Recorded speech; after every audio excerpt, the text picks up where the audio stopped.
बर' आबाद मावदोंमोन बर' आबादा जाबाय दायो हादो दानिबा बेसे सान्ति टेनसनानो गैया मानोना हानायनि टेनसनानो गैला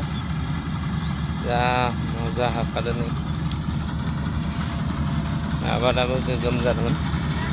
गमावनो 30 बारनांगौ बिगा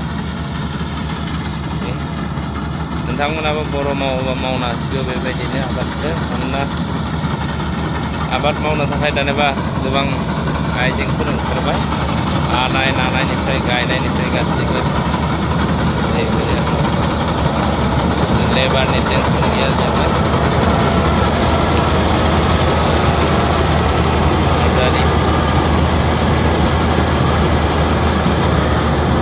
खायसेनि दंब्ला जोब्बाय दा बेसे हालायगोन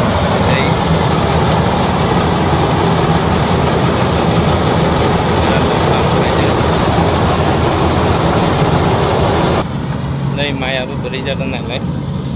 जा समायना जाखादों हानायाबो टेनसन गैया नै जिगाबखौ नांगौबा हरफिननो हायो नाथाय जिगाबनि दरखारानो गैया गरसे माइ सिरियाखै नालानि गेजेरावखै बिसिना साफा टेनसन गैया मानोना खामलानि थाखाय जेबो टेनसन गैया बिदि जाबाय बक्सआव दायो लायनोसै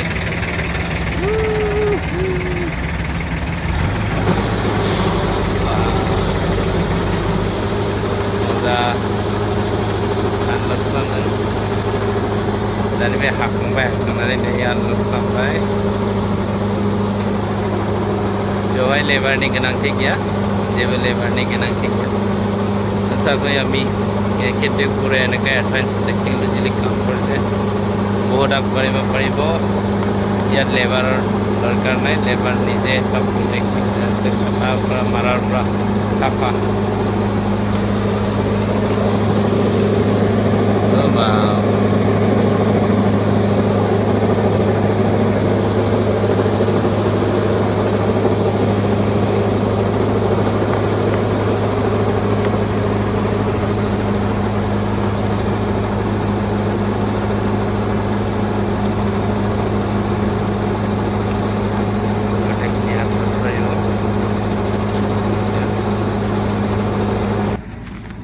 সঁচাকৈ বন্ধুসকল আপোনালোকে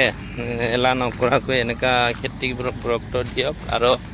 যিমান পাৰে এডভাইচ লাগিলে যি লাগে চব গোটেইখিনি আমি ৰেডি আছোঁ ইয়াৰ কাৰণে আজিকালি দিনত খেতি কৰাটো ইমান কষ্ট নহয় কিয়নো যিখিনি সা সঁজুলি আহিল খেতিৰ কাৰণে এইটো বহুত এডভান্স টেকন'লজি কিয়নো খেতি কৰিও আমি যিখিনি উপাৰ্জন কৰিব পাৰে যিখিনি চলিবৰ কাৰণে আমাক বছৰে লাগে সেইখিনি আমি খেতিটো উঠাই পেলাই আমি ঘৰখন ধুনীয়াকৈ চলাই লৈ যাব পাৰে আৰু এতিয়া বৰ্তমান আমাৰ ধান কাটা শেষ হোৱাৰ লগে লগে লগাবৰ কাৰণে ৰেডি কঠীয়াখিনি চাই লওক কঠীয়া কিয়নো আমি খেতি কৰিবৰ কাৰণে বতৰত ৰখি নাথাকোঁ বতৰটো ৰখি থাকিলে আমাৰ বহুত লেৰ হৈ যায় ইয়াৰ কাৰণে আমি কি কৰোঁ যিখিনি মেচিন বা হোণ্ডা হওক চলাৰে হওক আমি ৰেডি কৰোঁ এডভান্সলি চাওক এয়া আমাৰ কঠীয়াও হৈ গ'ল এইটো এতিয়া লগাব পৰা হৈছে কিয়নো লগামো কিয় এইটো চাওক আমি লগাবৰ কাৰণে ৰেডি কঠীয়া এইটো আজি এইবাৰ বংগলক্ষ্মী কৰিছোঁ এইবাৰ যোৱাবাৰ বংগলক্ষ্মী লগাইছিলে এইবাৰ বংগলক্ষ্মীৰ এইটো ইয়াত আপোনালোকে চাগে খেতিত কঠীয়াত কি দিয়ে নাজানো কিন্তু আজিলৈকে যোনে কঠীয়া পৰা নাই সিহঁতে কঠীয়া পাৰিবৰ কাৰণে সাৰৰ কাৰণে যিখিনি সাৰ লাগে মই কৈ দিছোঁ আপোনালোকে যিখিনি মাটি তৈয়াৰ কৰিছে ইয়াত কমেও গোবৰ 1 ঠেলামান দিব পাৰিলে তেতিয়া ভাল 1 ঠেলা গোবৰ দিব নোৱাৰিলে তেতিয়া আপোনালোকে কি কৰক আপোনালোকে 1 পাল্লা DAP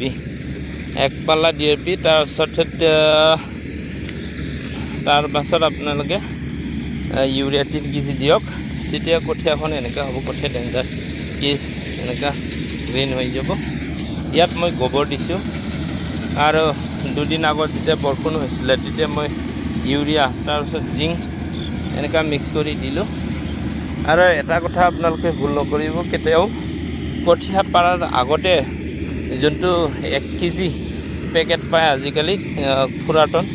ফুৰাটনটো কেতিয়াও মাৰিব পাহৰিব নালাগে, কিয়নো ফুৰাটনটো মাৰিলে যোনটো কেঁচু থাকে মাটিত সেই কেঁচুটো মৰি যায়, তাৰপিছত আৰু কঠীয়াত ধুনীয়া হৈ গ'ল। এইটো চাওক কেঁচু ওলোৱা নাই, নহ'লে কেঁচুৱে গাঁত খান্দি দিলে তেতিয়া কঠীয়াটো বেয়া হৈ যায়। ইয়াৰ কাৰণে সেইখিনি ৰেডি কৰক, আৰু যিখিনি লাগে যিখিনি কৰিব লাগে সেইখিনি আপোনালোকে ধুনীয়াকৈ কৰি মেলি উঠি কঠীয়াটো পেলাক, এনেকুৱা ধুনীয়া হ'ব। বাছ, থেংক ইউ। আৰু মোৰ ভিডিঅ'টো আজি কেনেকুৱা লাগিল চবে কমেণ্ট কৰি জনাওক। আৰু যোনে আজিলৈকে মোৰ ভিডিঅ'কেইটা লাইক শ্বেয়াৰ কমেণ্ট কৰা নাই, আপোনালোককো লাইক শ্বেয়াৰ কমেণ্ট কৰিব জনালোঁ। লগতে যোনে আজিলৈকে মোৰ চেনেলত ছাবস্ক্ৰাইব কৰা নাই, চেনেলটো ছাবস্ক্ৰাইব কৰি মোক সহায় কৰে, লগতে পিছৰবোৰ ভিডিঅ' বনাব পাৰোঁ সেইটোৱে মই জনালোঁ।